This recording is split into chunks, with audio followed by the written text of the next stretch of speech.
My husband and I had a long day exploring New Orleans in the summer heat. We were pretty worn out and just wanted to find a quiet bar to have a beer. We stumbled on this quaint little tavern on Bourbon Street. It didn't appear to be as noisy as the other bars, so we decided to give it a try. It was an old building. Aged wood and brick made up both the exterior and interior. The bar was fairly empty, just a few solitary drinkers at the bar counter. We decided to sit at the far end corner of the bar. We both ordered ice-cold beers. This place was definitely no frills, but the staff was friendly and the vibe was relaxing. My husband got up to use the restroom. With my legs comfortably propped on a chair, I sipped my beer and took in the scene. The temperature in the room suddenly plummeted, and I shivered. Did someone crank up the air conditioning? I reached for my beer, but it was no longer resting on its coaster. My mouth fell open. The beer was levitating several inches above the bar. My eyes followed the cup as it floated away from me. It stopped abruptly at the other end of the room. I looked around. Was I crazy? No one else seemed to notice the floating beer. It hovered in place, as if daring me to retrieve it. I crossed the room and grabbed my drink. But as I turned around, the hairs on the back of my neck stood at attention. Something was watching me from that dark corner. I wheeled around and finally saw a pair of glowing red eyes.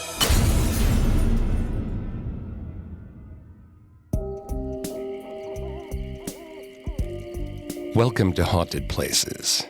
I'm Greg Polson. Every Thursday, I take you to the scariest, eeriest, most haunted, real places on Earth. This week, join me on a supernatural journey to the oldest bar in America, Lafitte's Blacksmith Shop Bar, located on famous Bourbon Street in New Orleans, Louisiana. To this day, it's haunted. If you can't get enough haunted places, don't forget to subscribe. You can find us on your favorite podcast directory, as well as on Facebook and Instagram at Parcast, and on Twitter at Parcast Network. If you like what you hear, please leave a 5-star review wherever you're listening. New Orleans hosts one of the most famous Mardi Gras festivals in the world, attracting thousands of tourists every year.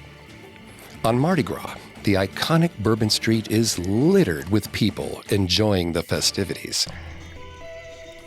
If you find yourself in the less touristy and quieter corner of Bourbon Street and St. Philip Street in the French Quarter, it's very likely you'll take a stroll into Lafitte's Blacksmith Shop Bar. Built between 1722 and 1732, it may be the oldest bar in America.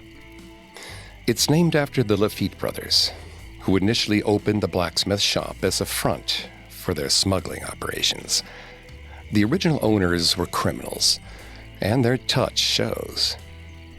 You would think that a building nearly 300 years old must have undergone renovation over the years, but its French colonial structure has remained virtually intact. In fact, there's no electricity in most of the building. Instead, jars of candles light the entire bar. When people walk into Lafitte's, they're walking into another world. A world frozen in time.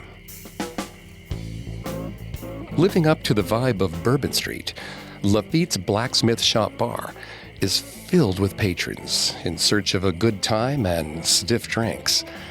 People flock to the bar for its live piano music and potent purple Voodoo Daiquiris. You're likely to see many smiling faces and hear laughter resonating throughout the bar. But not all of the laughter you'll hear at Lafitte's is coming from its living patrons. There have been numerous accounts of supernatural phenomena at the bar. Some have felt cold, invisible hands touching their bodies or grabbing at their cocktails. Others have reported seeing a pair of bright red eyes in dark corners of the bar. There's no body or voice attached to these piercing eyes. They exist completely alone. Some have claimed they've made eye contact with them seconds before they fade away. But the bar's patrons aren't the only ones who have encountered the paranormal. Bartenders and waitstaff have also noticed the supernatural happenings at Lafitte's. The following tales are inspired by true stories of the spirits dwelling within Lafitte's. I must have served up about 1,000 voodoo blends that night. Tourists from all over the country would come in just to try that one purple cocktail. And on Mardi Gras, patrons came in droves. On a Tuesday, no less. Man, the hours were rough. But I needed that job. In that economy, I needed that job bad. I was picking up half-empty drinks from the tables when 4 college boys staggered in, reeking of liquor. "Sorry, we're closed for the night," I said. They ignored me and made their way to the bar. I raised my voice. "Boys, I'm real sorry, but you're going to have to find somewhere else to wet your whistle. There's a couple of bars further down Bourbon that are open 24 hours. The boys stared at me. Tension hung in the air. Finally, they turned and left. One of them made sure to knock over a drink lying on the fireplace hearth on his way out. Punks. In my younger days, I wouldn't have let them get away with something like that. But I was a husband and a father now. Too much to lose. I walked over to the puddle of purple liquid near the crackling fireplace and started wiping it up. Then I heard footsteps. Were the college punks back for more fun? Or was someone looking to rob the place? I stood up, but saw no one. That's when I noticed a figure slowly passing by an open window from outside. At once, the candles and the fireplace flickered out. Darkness enveloped me. The only light filtered in from the open front door, until a shadow blocked out the light. A tall man stood in the doorway, dressed in a thigh-length coat. His face was hidden under a large cocked hat, so I couldn't make out his facial features. But I knew he wasn't from this time. He strode into the bar like he owned the joint. I tried to run, to call for help, but I was frozen in place. He sauntered over to a nearby table with cool confidence. He knew I was scared, and he liked it. On the table, a solitary candle ignited. The man picked up the candle and lit the cigar dangling from his mouth. The candle illuminated the bottom half of his face, revealing a bristling French fork mustache. He smiled as he puffed the cigar, revealing a mouthful of yellow, rotting teeth. He moved closer. Once again, I tried to run, but I couldn't move. The man stopped between the fireplace and me, where a small pocket of light from the street lamp finally lit his face. As he focused his gaze on me, his smile faded. His expression turned murderous. He whispered 2 words that haunt me to this day. "Stay away." The man dove into the fireplace, and the fireplace erupted into flames that seemed to leap out of the grate at me. I fell to the floor, trembling. But the worst seemed to be over, until I felt a burning pain against my leg. I cried out and rolled to the side. Something had burnt a hole through the leg of my pants. But what? I looked around, and that's when I spotted it. Lying near me was the unknown man's cigar, and in that moment, I realized who he was. The ghost of John Lafitte was still visiting his old stomping ground, over 200 years later. Our story will continue in a moment after a brief message. And now, back to our story. Lafitte's blacksmith shop owes its name to Jean Lafitte, a pirate and privateer who planted roots in New Orleans in the early 1800s, along with his brother and partner in crime, Pierre. The Lafitte brothers smuggled their loot back to New Orleans using Lafitte's blacksmith shop as a front to their illicit operation. This was an effective cover, since everyone in those days needed the help of a blacksmith at one time or another. Jean, the spearhead of the smuggling operation, reaped vast riches and enjoyed the company of many women. Even after his death, he's still looking for company. Tonight is Mary's night. You know it, and the rest of the bridesmaids wearing hot pink bachelorette sashes know it. But you're a little older now, and all you want to do is go back to the hotel and kick off those tight, sky-high heels that are cutting off your circulation. But you can't leave. The party's still going strong, and you're the maid of honor. You don't want to abandon your best friend. The group sings, "Mary's Getting Married." You decide to suck it up. What are friends for, right? There's a deeper feeling tugging at you, a feeling you don't want to acknowledge. You look at your best friend in all of her bride-to-be glory, laughing and snapping photos. Her happiness could light up a city. But every time you look at her, that ugly feeling tugs at you harder. You're jealous of Mary. You're jealous of your best friend. The grip around your champagne glass tightens. The girl singing changes to taunting. Mary's getting married. They're taunting you. After all, you're the last single woman in the group. They're talking about you, in your presence no less. You can't hear what they're saying, but you read lips here and there. What's wrong with her? She can never keep a man. She'll never get married. Your jaw clenches. You clutch your champagne glass. Tighter. Tighter.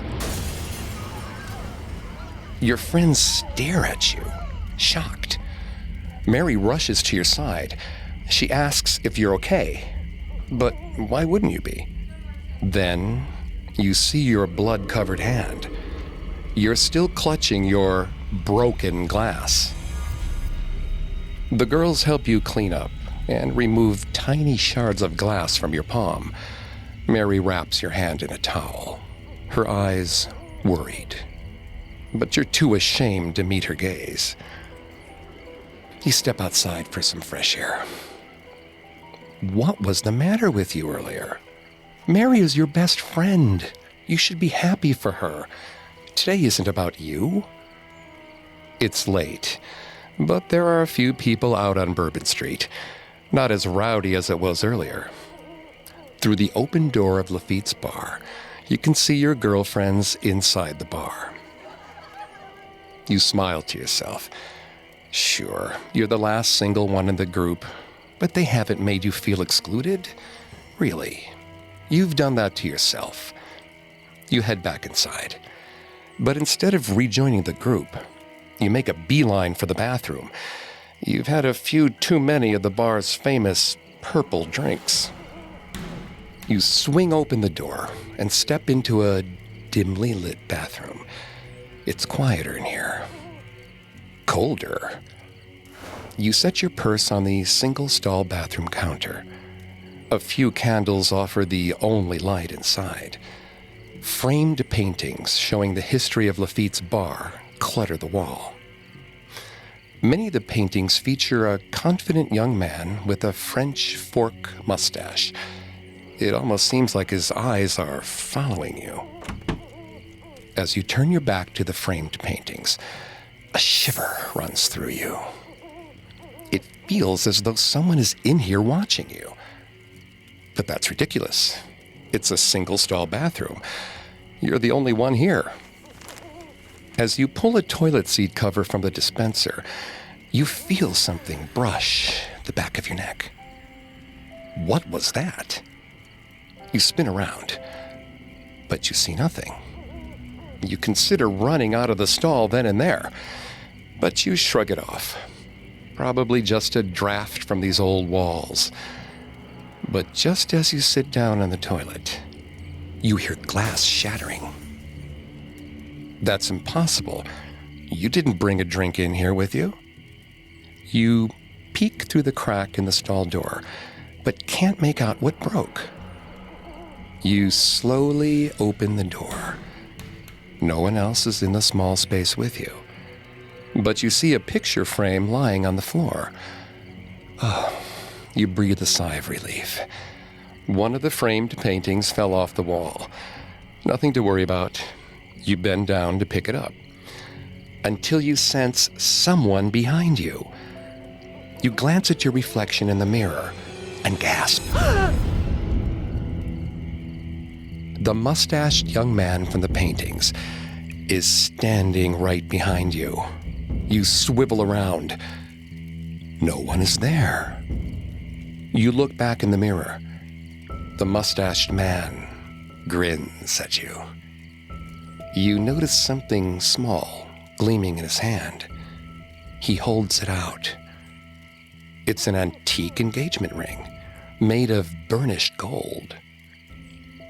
As though your arm has a mind of its own, you stretch your hand toward the ring glimmering in the mirror.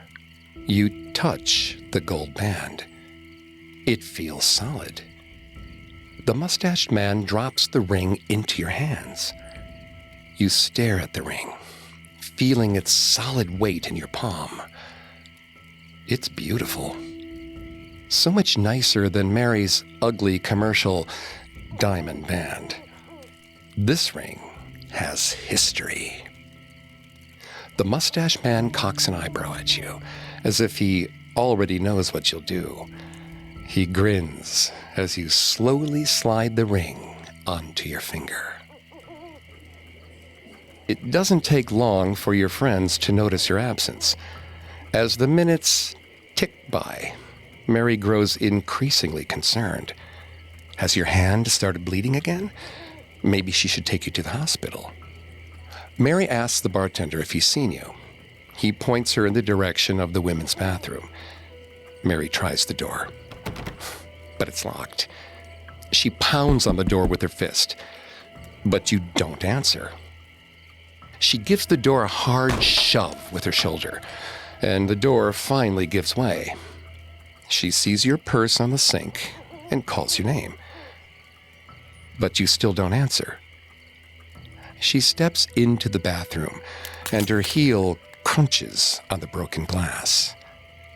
There's a broken picture frame at her feet. Mary gingerly picks it up. It's a startlingly lifelike painting of a 19th century bride and groom.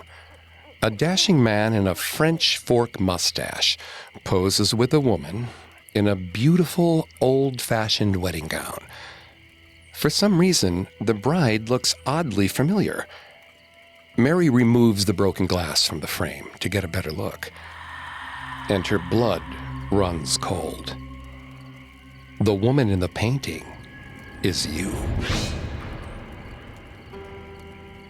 Jean Lafitte, the original owner of Lafitte's blacksmith shop, still covets what he loved when he was alive: wealth and women. the latter of which explains why some female customers claim to have seen his apparition inside the restroom. But Jean isn't responsible for all the paranormal activity inside the bar. A veiled woman has been seen upstairs. Tom, a bartender at Lafitte's, was pulling a double shift. As Tom wiped down drinking glasses, it dawned on him that his last customer left an hour ago. The bar was dead. Maybe he could get away with a nap. He told Molly, the bar's willowy hostess, that he was going upstairs. Molly half nodded at him, too engrossed in her phone to even make eye contact. She wasn't supposed to use her phone at work, but Tom was too exhausted to lecture her about company policy. He grabbed a candle and climbed the staircase. He stopped. What was that noise? Perhaps the noise was coming from upstairs, but that didn't make sense. Tom and Molly were the only ones working that night. He listened, but didn't hear the noise again. Shrugging, he made his way upstairs. Tom shuffled over to the sofa, set the candle on the floor, and plopped down.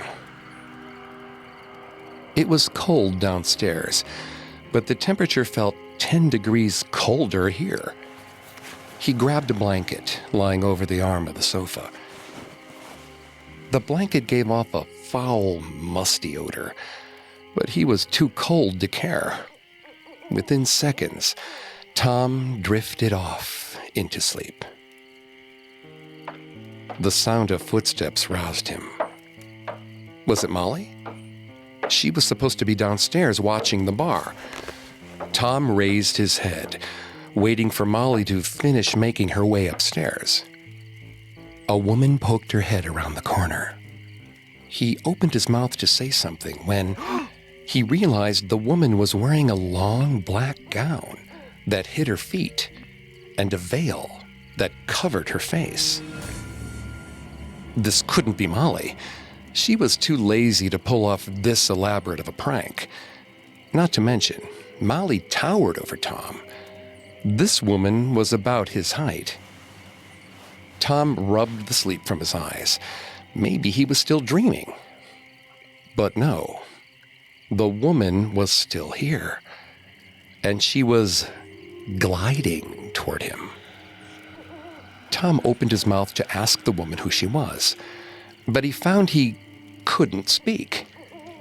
His skin crawled as she glided closer. Closer.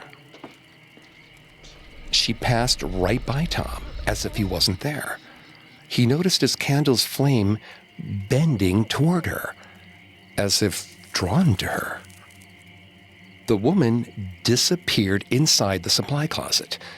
The door slammed shut behind her. Tom arose from the couch. He picked up the candle and crept over to the closet. Part of him wanted to run downstairs, back to the warmth and safety of the bar, but he found himself drawn toward the door. He felt like he could almost hear the veiled woman's voice, whispering to him, urging him forward. He opened the supply closet door and stepped inside, only to find liquor bottles and random items. No veiled woman in sight. The door slammed shut. His candle sputtered and died. Tom could hear the woman's dress dragging across the floor. He felt an overwhelming urge to run. He needed to get out of there, now. Tom tugged at the doorknob, but the door wouldn't open. He was about to give up when the doorknob finally turned. He was free. He threw open the door and found the veiled woman's face inches from his own. Behind the veil, he could tell she was smiling. "Hello, Tom," she whispered. "I'm going to have fun with you."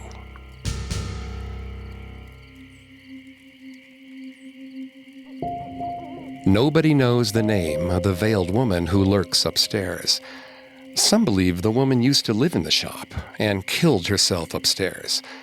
People also speculate that the entity is of Marie Laveau, a Louisiana Creole woman who was known as the Voodoo Queen of New Orleans. Others believe the ghost is Madame Delphine Lalaurie, a sadistic slave owner known for brutally torturing her slaves. Because there is no evidence to support any of these theories, any of them may be true.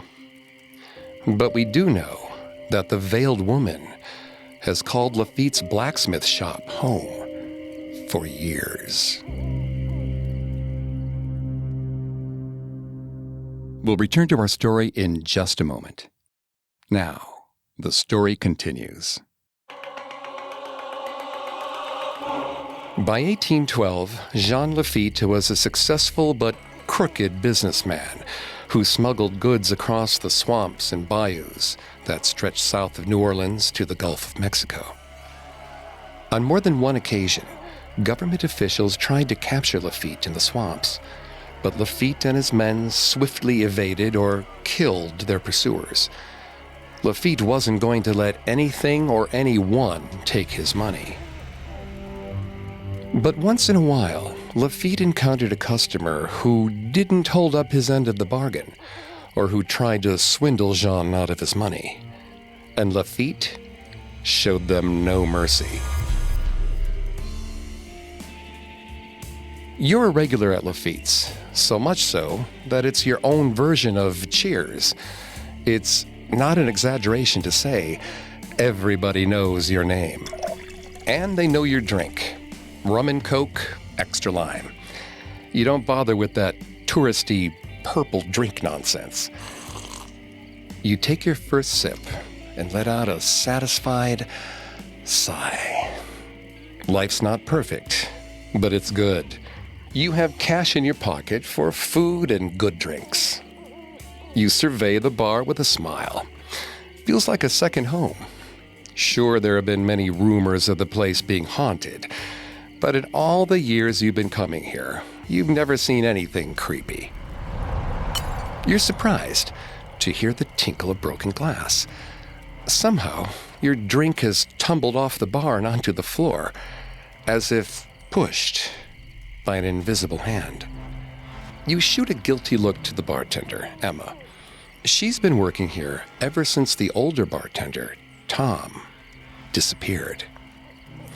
Emma tells you not to worry about the mess, but you insist. You want to help with the cleanup. She shrugs and directs you to an upstairs supply closet. She warns you to take a candle. It can get pretty dark up there.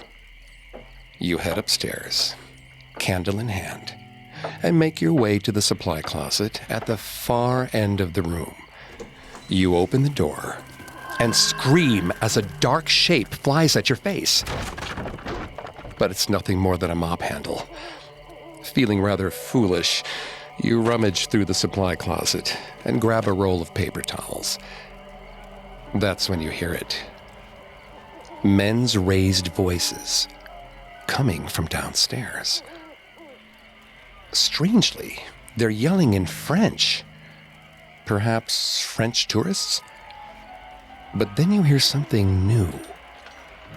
If you didn't know better, you'd swear some sort of sword fight is going on down below you. What on earth is happening?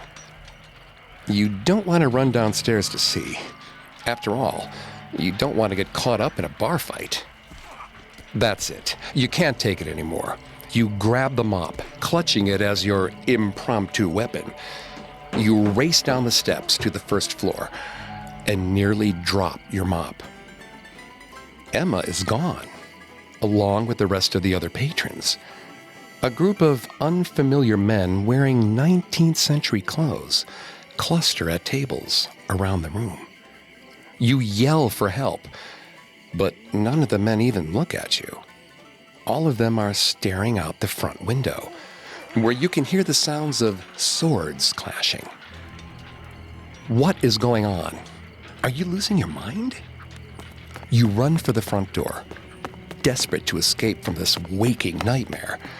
But as you throw the door open, A young man stumbles into you. The two of you topple down to the ground. You shove the man off of you.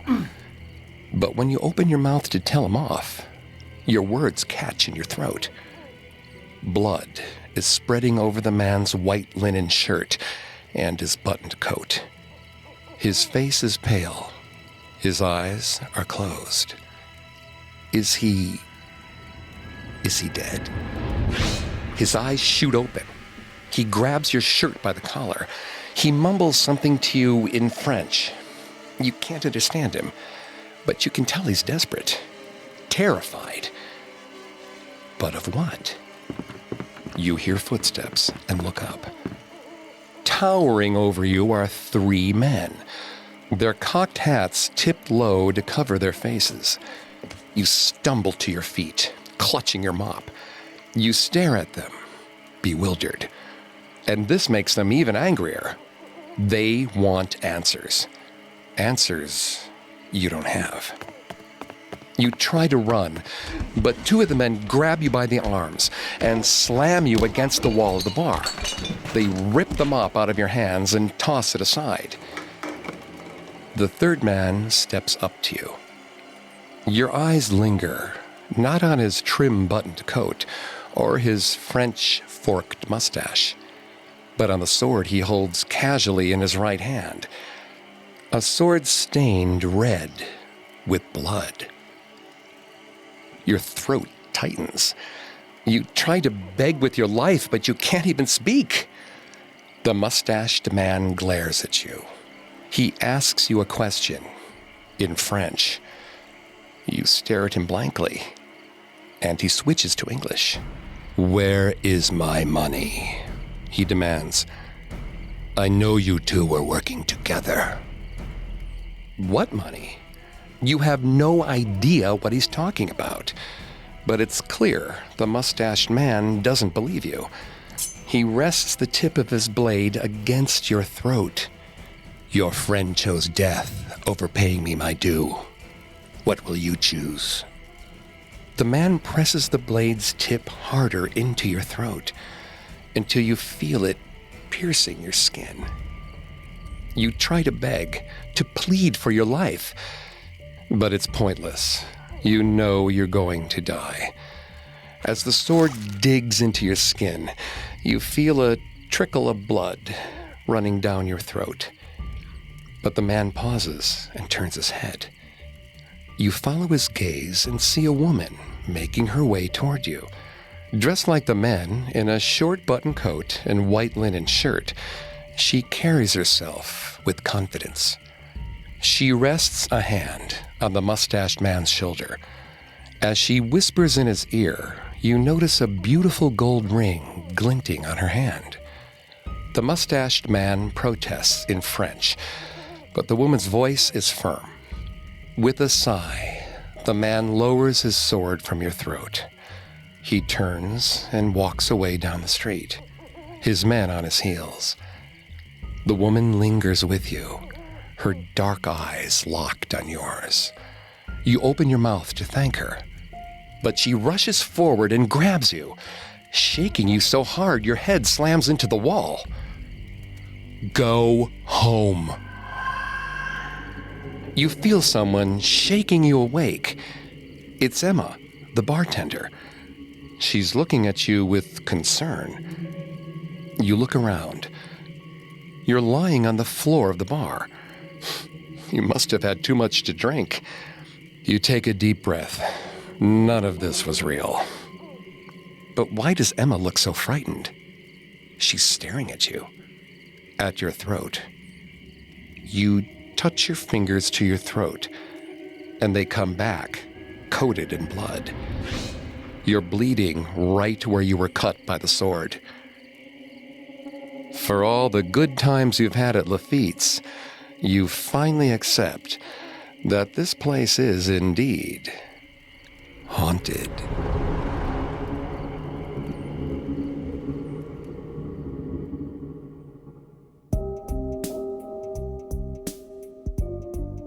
Thanks for listening to Haunted Places. Don't forget to subscribe to Haunted Places on Apple Podcasts, TuneIn, Google Play, Stitcher, Spotify, or any other podcast directory. If you like what you hear, please leave a 5-star review or tell us what you think on social media. We're on Facebook and Instagram as @Parcast and Twitter @Parcast Network. It seems simple, but it really helps our show. A new episode comes out every Thursday. We'll see you next week. Haunted Places was created by Max Cutler. It is a production of Cutler Media and is part of the Parcast Network. It is produced by Max and Ron Cutler. Sound design by Ron Shapiro, with production assistance by Joel Stein and Paul Mahler. Additional production assistance by Maggie Admire and Carly Madden. Haunted Places is written by Mallory Velasquez. I'm Greg Polson.